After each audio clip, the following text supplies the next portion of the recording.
In today's class, we'll study about law of constant proportion, which is also known as law of definite proportion.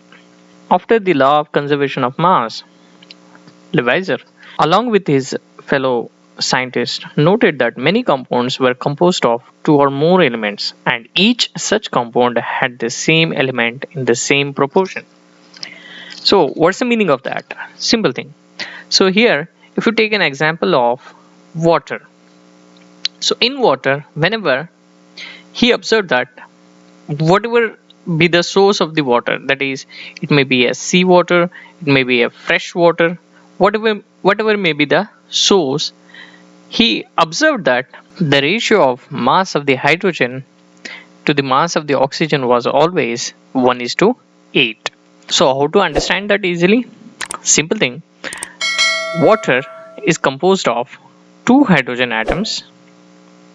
Each hydrogen atom has a mass of 1, and oxygen atoms are present only 1, and each oxygen atom has a mass of 16. So if you consider like writing the molecular formula of water, that is this one, H2O, the molecular mass will be around 18, right?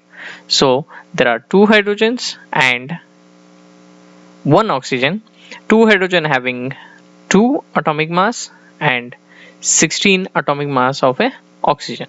If you take a common numeral in that, you will get 1,8.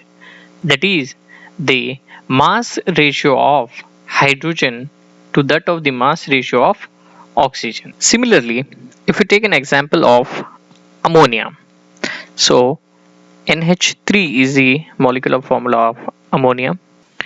The mass proportion of nitrogen to hydrogen in ammonia is always found to be 14:3. Ammonia is having a molecular formula of NH3 and its molecular mass is 14 plus 3, that is 17. So here you can't find any common numerals, so hence its proportion is always 14:3, that is 1 nitrogen and 3 hydrogen mass. So whatever the source may be, that is the source could be anything from which that ammonia is coming or obtained, or whatever method. So Proust stated that in a chemical substance, the elements are always present in definite proportions by their mass. But there was a problem because the scientists couldn't give an clear or appropriate explanation for these laws. So hence a British chemist named John Dalton gave his atomic theory. Dalton picked up the idea of divisibility of matter, which was till then just a philosophy. He took the name atoms as given by the Greek and said that smallest particles of matters are called atom. And hence, Dalton's atomic theory provided an explanation for the law of conservation of mass and the law of definite proportion or constant proportions.